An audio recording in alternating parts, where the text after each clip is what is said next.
ça voulait dire on est heureux.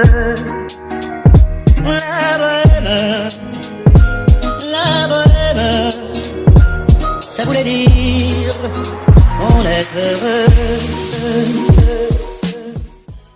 Cuando Liliana me habló de conversar y de tener en cuenta los aspectos institucionales, quise desde la pregunta establecer una posibilidad de esperanza en la Argentina.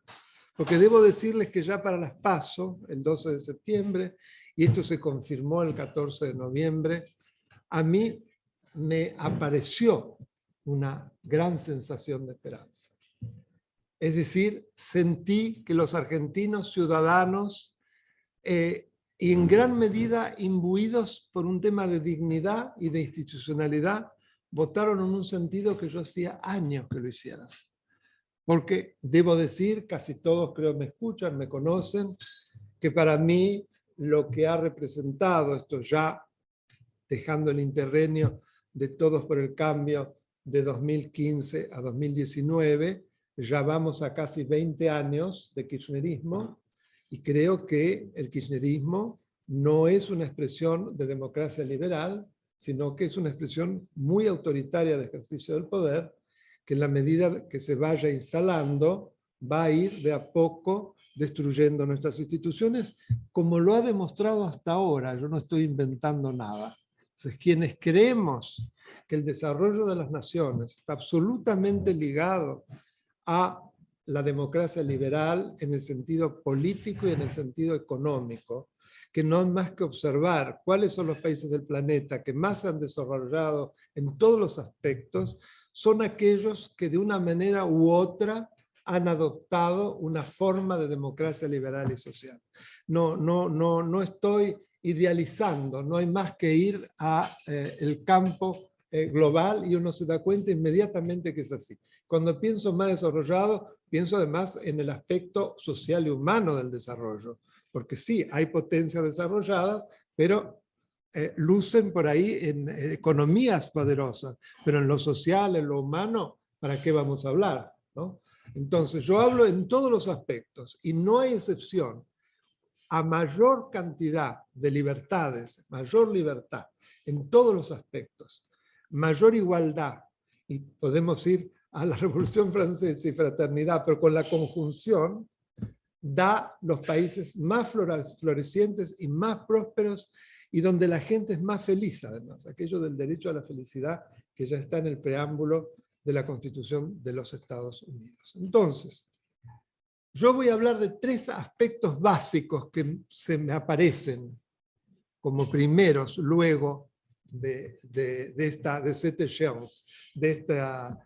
legislativas. El primero es el electoral, cómo repercute en lo electoral, lo segundo en lo judicial, y lo tercero en lo que hace al presidencialismo, que no hay duda que en la Argentina tenemos una variable de hiperpresidencialismo, con todo lo que eso significa. Pero yendo a lo electoral, debo decirles que hay algo que ya es tangible, que creo que va a ocurrir necesariamente con el nuevo Congreso, que se va a terminar con las boletas como votamos, con la boleta papel dispersa. Me gustaría que también la boleta,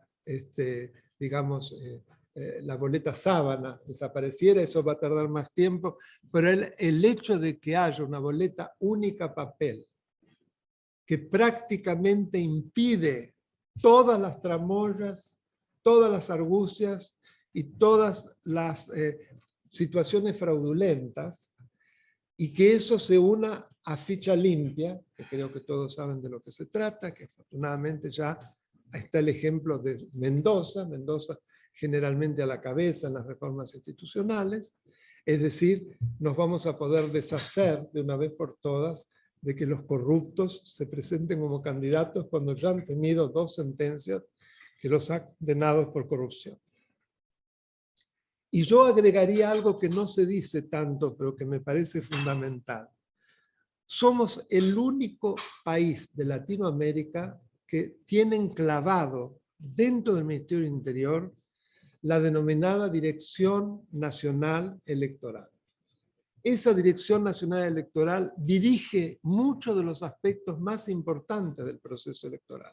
Y es como poner el zorro a cuidar las gallinas, porque es juez y parte. Esto no existe en ningún otro país de Latinoamérica. Yo cuando ¿en serio? Sí, no existe en ningún otro país de Latinoamérica.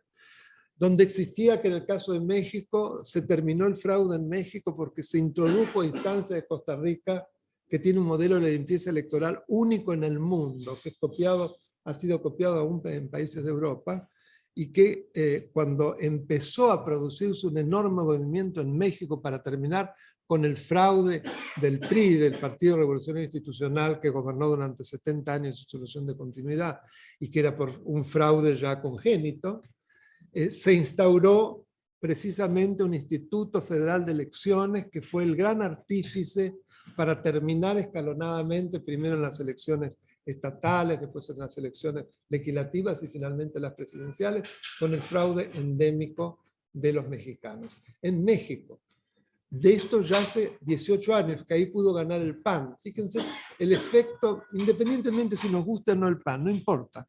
La importancia de la alternancia en el ejercicio del poder.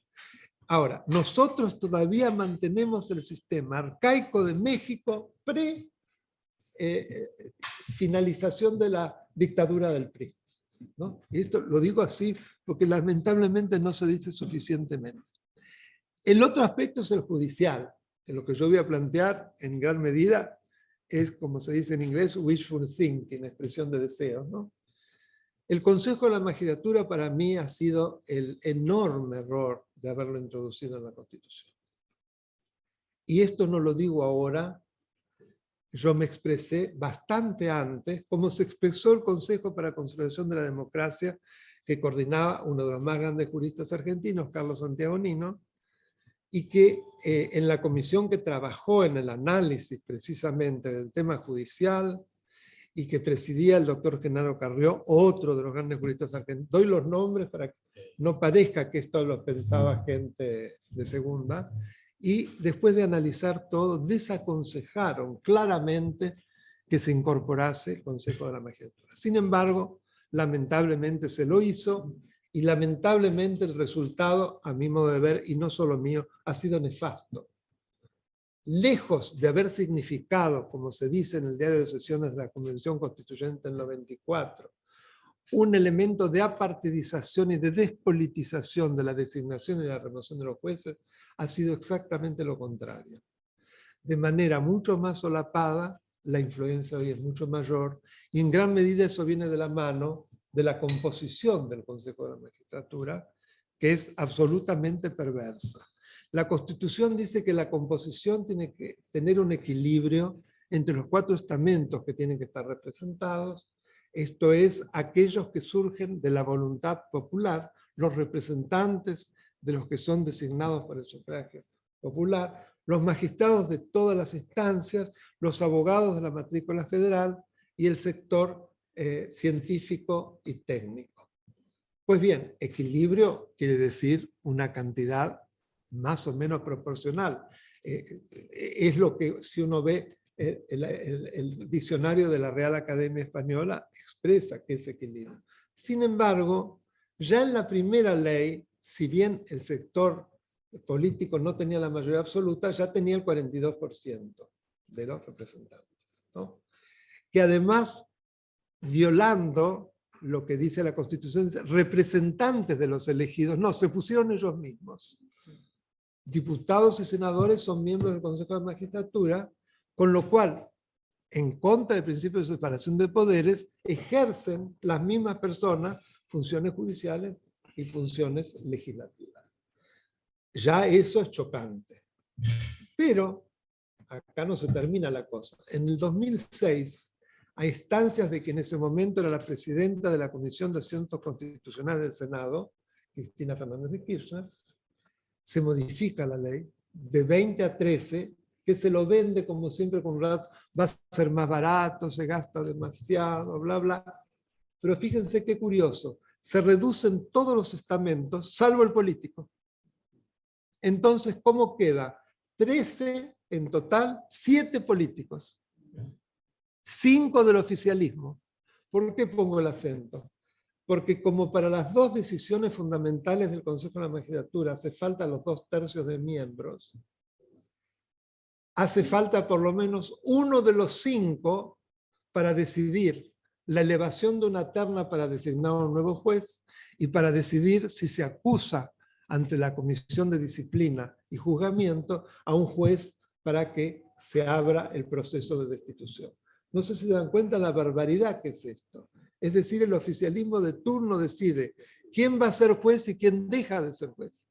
La captura del Poder Judicial, ¿no? Esto para entender por qué tenemos sentencias como el sobreseimiento, que sé que alguno va a querer preguntar, estoy dispuesto, no hay problema, pero creo que esto explica mucho, porque si no hubiera eso, en donde los jueces tienen que tener padrinos, que son padrinos políticos, todo lo contrario de lo que debe existir en una democracia constitucional, y donde además se dijo que se inspiró en el sistema francés, lo cual es una falacia. El sistema francés tiene fundamentalmente la carrera judicial. La carrera judicial está absolutamente ligado a lo que va a ser el orden de mérito. ¿Por qué? 7 años de carrera judicial. Para entrar a la escuela de la magistratura hay que pasar un concurso. Una vez que se pasa, solo para formarse, ya se tiene un sueldo del Estado. Y durante 7 años esa persona que por ahí no va a ser juez, sin embargo, es sostenida por el Estado para que sea independiente, que hace 5 años de formación en la escuela y 2 años de pasantía en un estudio jurídico, para que vea lo que pasa de los dos lados del mostrador. Entonces, cuando después, permanentemente o cada tanto, pasa el orden de mérito al Ministerio de Justicia, al Garde des Sceaux, con el listado, eso es tomado de manera exacta por la autoridad política, porque sabe que tendría un costo político bestial si desconociera algo que fue elaborado con tanta mesura y con tanta independencia. No por casualidad, Francia es uno de los países que ha logrado sancionar a mayor cantidad de expresidentes, cosa que no pasa muy comúnmente, no sé si se dieron cuenta. Habla de la independencia del Poder Judicial. Esos jueces que tienen una cocina de esas características. Entonces, ¿por qué cuento esto? Porque cuando se habló de la reforma, la señora, ¿saben quién es?, decía, es igual que en Francia. Es decir, en definitiva va a designar el Ejecutivo y se eleva y el Ejecutivo decide. Claro, contaba la 10ª parte de la película, imagínate.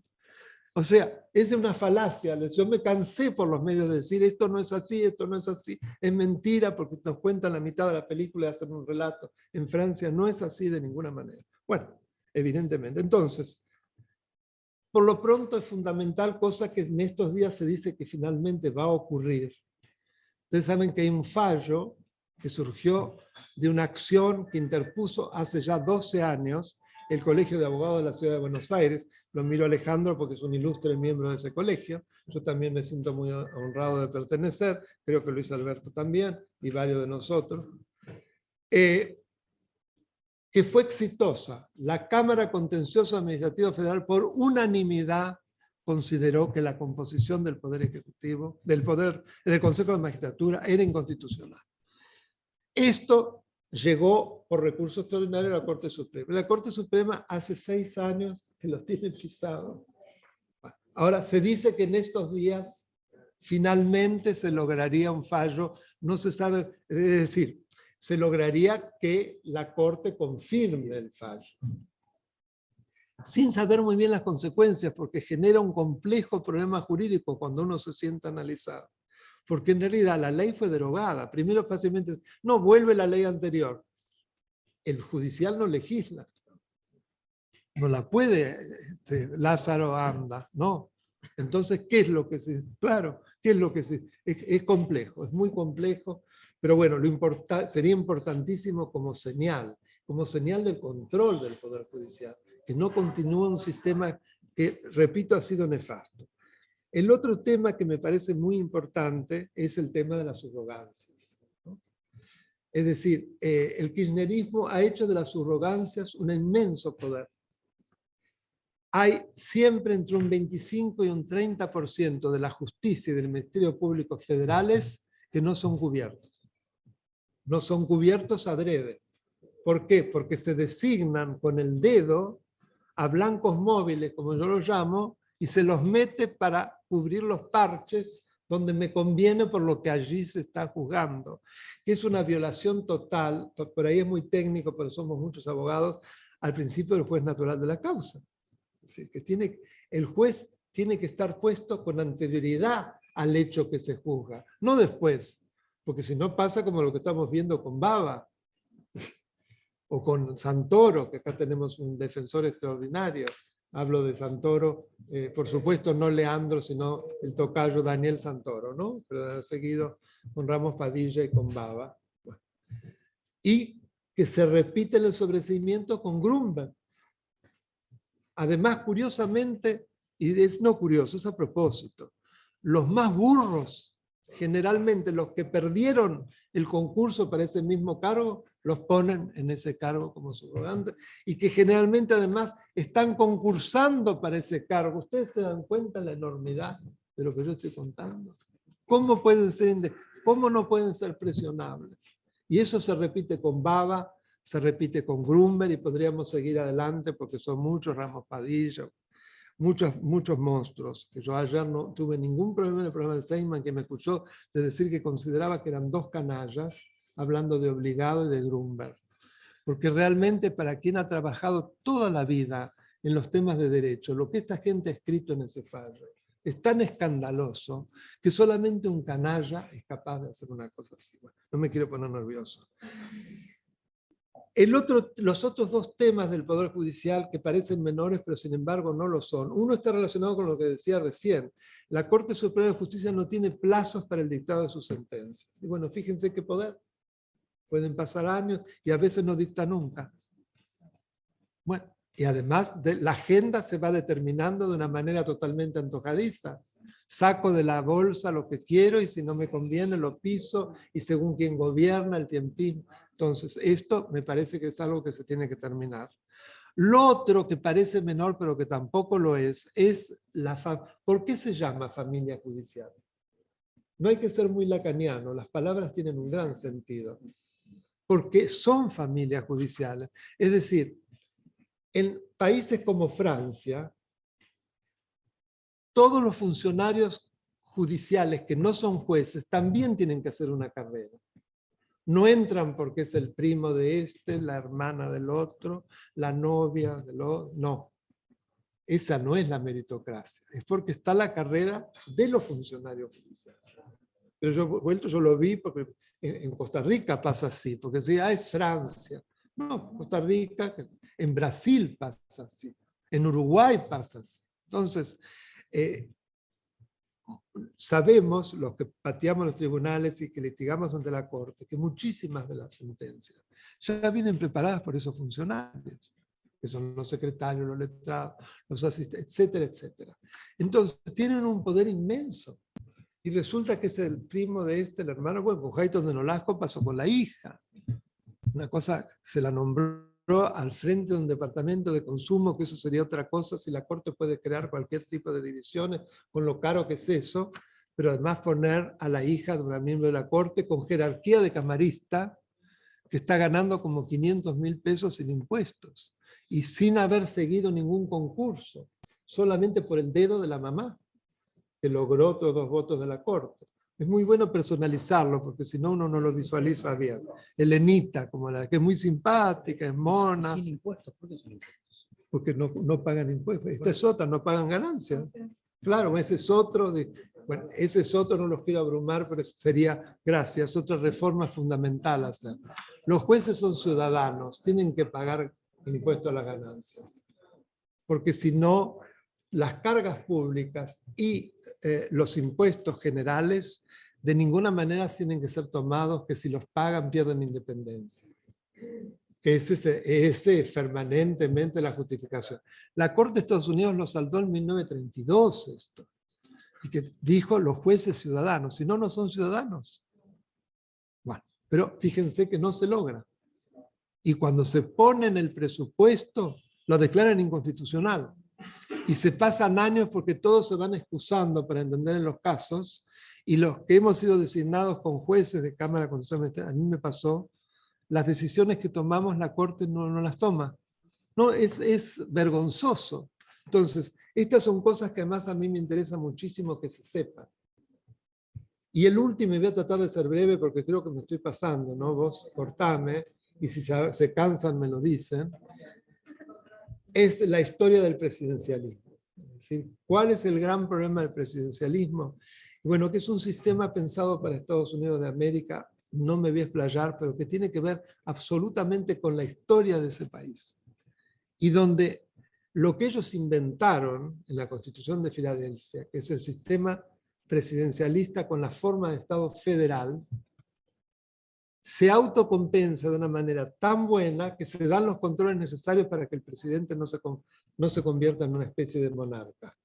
Salvo excepciones, que fue el caso de Trump, pero que es una excepción única en la historia, pero que igual se lo logró detener. De la misma Corte Suprema esa, que él designó a 3 miembros, tuvo la suerte de designar a 3, no le pasó a ningún presidente. Sin embargo, esos mismos se opusieron a que se anularan las elecciones, ¿se acuerdan?, presidenciales de varios estados, se negaron. Él se puso furioso como que lo habían traicionado a él. Pero quiero decir, aún con un presidente autoritario, son tan fuertes las instituciones de los estados que permiten ese balance. Bueno, pero en Latinoamérica no ha sido así. Primero porque la gran mayoría de los países no son federales, son unitarios. No es el caso argentino, pero en el caso argentino es un federalismo de papel. No vamos a creer que realmente acá es un federalismo. No lo es. Entonces, esa situación lleva a lo que también grandes juristas como Juan Lins, Bolívar Lamounier, Carlos Nino, entre otros, en la transición democrática hablaron de hiperpresidencialismo. Escribió La democracia delegativa, que es algo similar, de Guillermo Donner, va en el mismo sentido. Es decir, un sistema en el cual poco a poco se van destiniendo las instituciones democráticas y sobre todo el principio de separación de poderes. ¿Por qué? Porque por distintos motivos el Ejecutivo, nosotros creo que no hace falta que les cuente, ustedes lo ven a diario, va grignot, va pellizcando un poquito de este, un poquito del otro, el legislativo escribanía de gobierno, del poder judicial pone amigos, amenaza, en fin, todo lo que sabemos, hasta que de a poco prácticamente el poder es uno solo, es el presidente. Y donde la coparticipación federal es un tema central, ¿no? Central, pero que no se cumple lo que dijo la Constitución. Fíjense qué curioso, lo único que si bien es muy complejo el sistema de ley de coparticipación de impuestos, fue un ensayo interesante, pero son tan hábiles nuestra clase política que no hubo nunca ni un proyecto y tenía que estar listo máximo el 31 de diciembre, escuchen, del 96. ¿Ustedes se dan cuenta? Es un país donde además se producen, por la falta de posibilidad de acuerdos políticos, se producen vacancias sine die. El defensor del pueblo ayer hace 13 años que no está cubierto. El procurador general de la nación provisorio van a ser 6 años que es el provisorio. Me alegro porque es excelente, pero bueno, pero no es normal, digamos, más allá de que sea excelente. Bueno, en las cámaras federales, en las fiscalías, como les decía, se calcula que por lo menos hay entre un 25 y un 30% de vacantes, y en la Corte Suprema, desde el 1 de noviembre, también hay una vacante. O sea, se va como generando un sistema, ¿cómo les podría decir?, donde lo provisorio se transforma en permanente. No tenemos la capacidad de imponer un sistema de reemplazo de autoridades, que sea una evolución institucional normal. Siempre es como acoté, con todo lo que vemos que eso genera. Y que es el producto del gran enfrentamiento. Es una clase política que no es capaz de acordar, ni siquiera para designar a principales autoridades del Poder Judicial. No puede. Bueno, es una tragedia. Y eso genera... ¿Qué es lo que en gran parte genera, y ustedes que son muchos empresarios? Una enorme inseguridad jurídica. Quien ve esto, ¿qué va a invertir?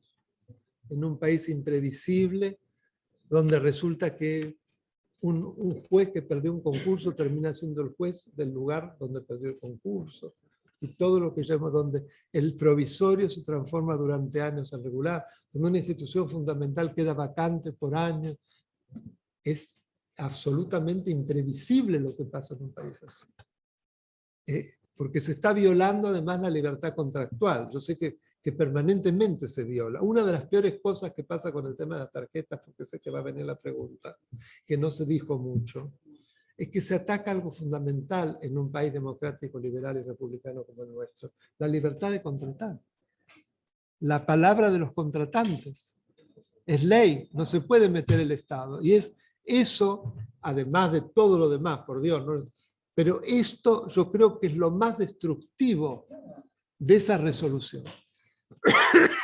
Entonces, y con esto voy a parar, la otra disfuncionalidad de nuestro sistema es que cuando se producen crisis como la que estamos viviendo, es decir, vamos a pasar a un sistema en el cual un presidente que va a ser minoritario, pero que a su vez en la presidencia no se sabe quién gobierna, aunque sí se sabe, pero más o menos, pero eso ¿qué genera? Un sistema de toma de decisiones errático, o que finalmente no se toma la decisión, contradictorio, y donde pareciera que el verdadero trabajo es un plan de impunidad para los delincuentes, empezando por la jefa real de Estado, su familia, sus adláteres y los principales ocupantes de los órganos de control.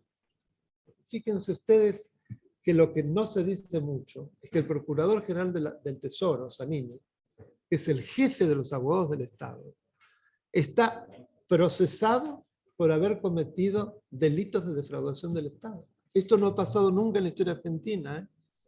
Y es él, además, el que dicta distintas resoluciones para acomodar los expedientes y demás a las necesidades de su jefa. O sea, la disfuncionalidad de un sistema así es clarísimo. Pero además aparece lo que se incorporó con la reforma del 94, que es el jefe de gabinete de ministros, que sabe a poco. ¿Por qué digo esto? Porque igual el Ejecutivo sigue siendo unipersonal, o sea que el presidente lo designa y lo remueve libremente.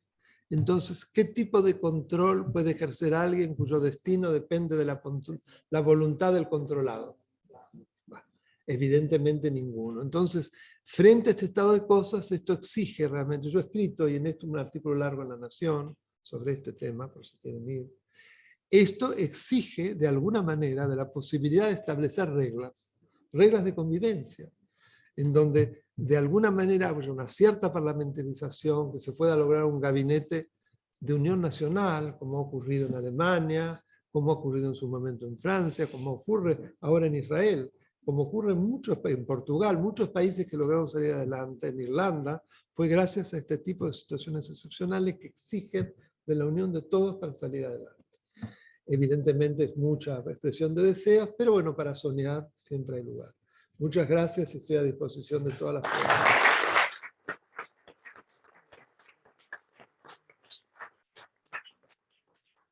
Me pasé un poco, ¿no? No, no, perfecto.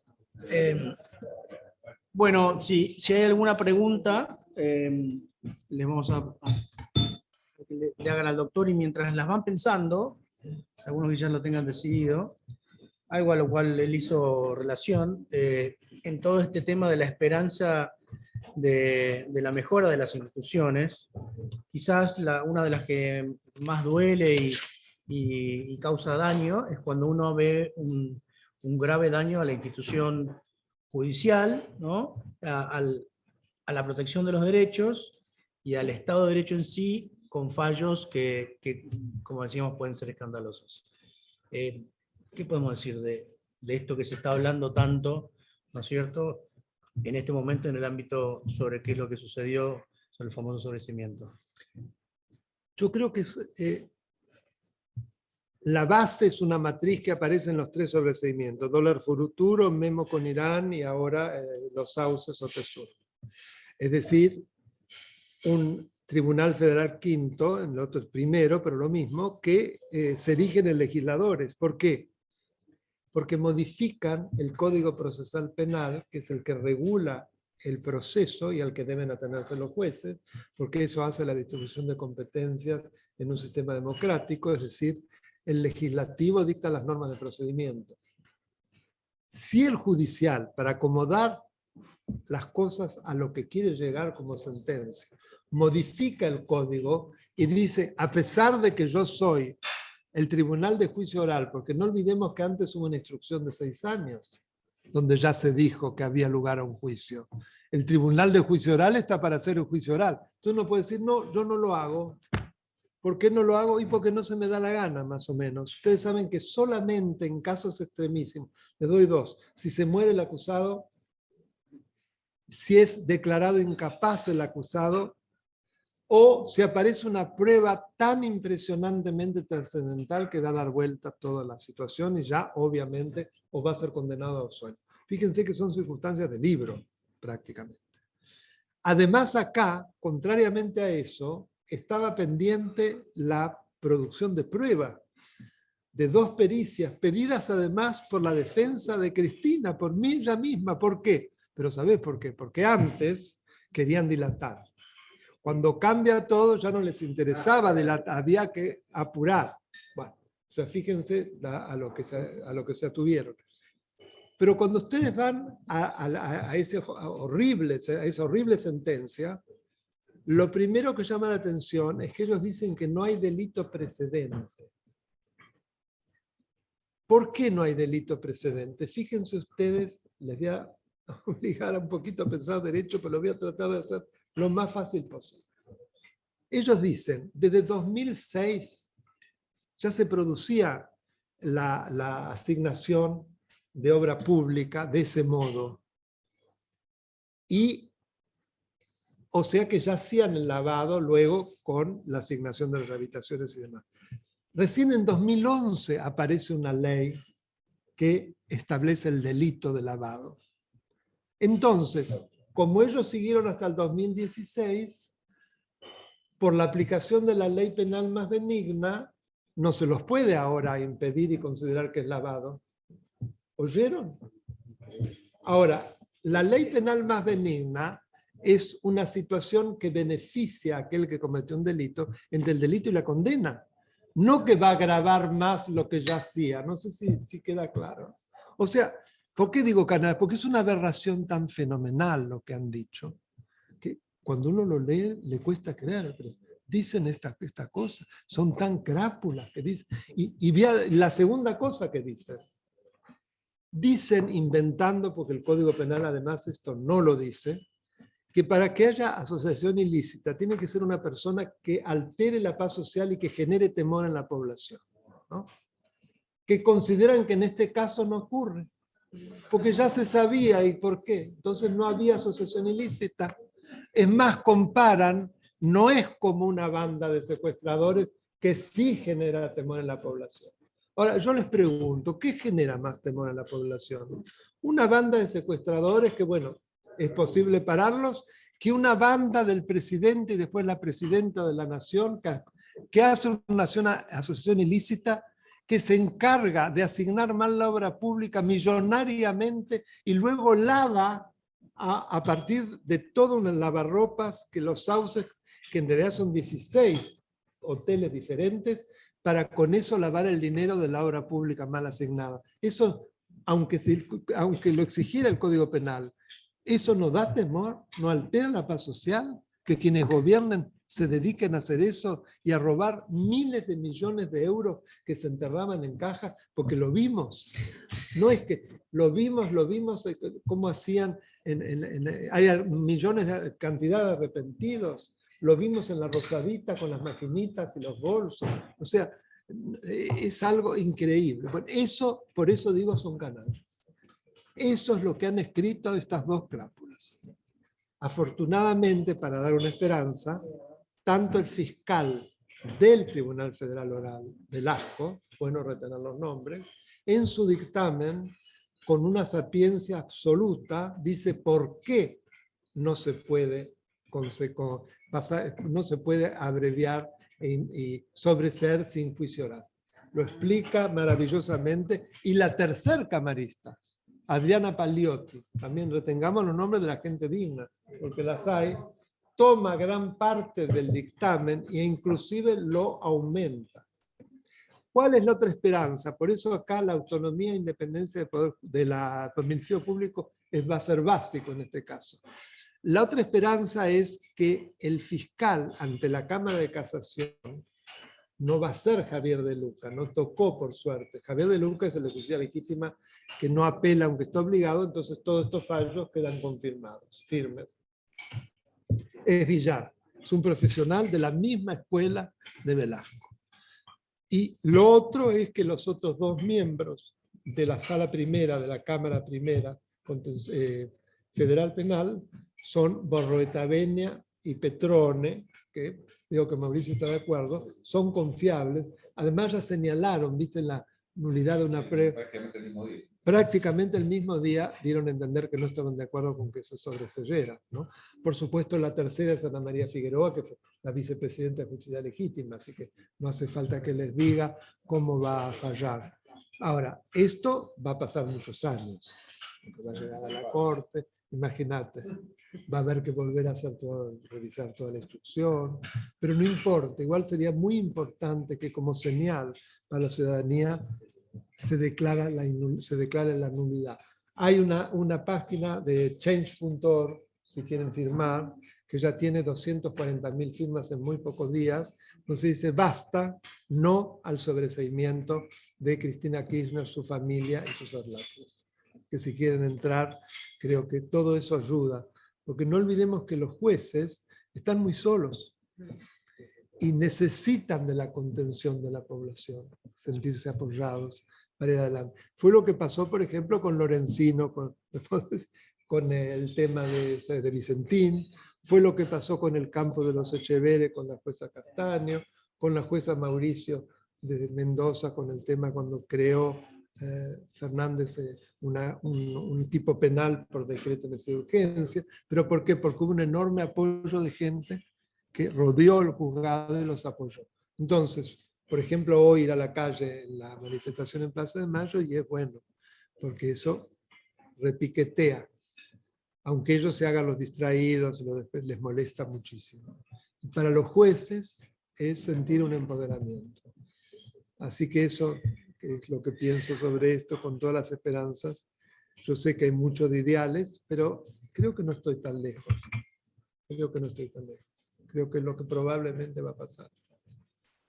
Había parte del pronunciamiento que también se dedicaban a legitimar la renuncia política de los instrumentos. Sí, también. Esto es una cosa que es conocida. Bueno, vos sabés que obligado lo llaman el Ollarvide de esta etapa de los Kirchner. A Daniel Obligado, que en realidad era un operador de Aníbal Fernández Obligado. Claro, ese es su pedigrí. Vos ves su carrera, es una carrera pobrísima.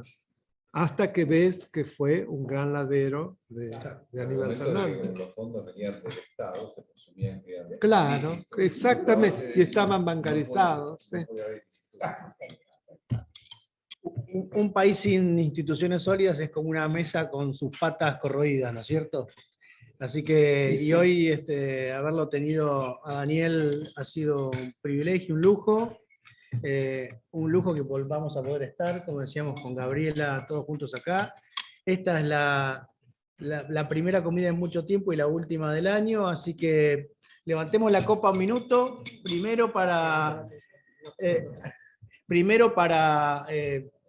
que todo el mundo termine bien, por un mejor 2022, salud para todos ustedes y sus familias, y para que la Comisión y la Cámara siga juntándonos con estas reuniones de gran prestigio. Muchas gracias. Muchas gracias, bendiciones. Merci beaucoup.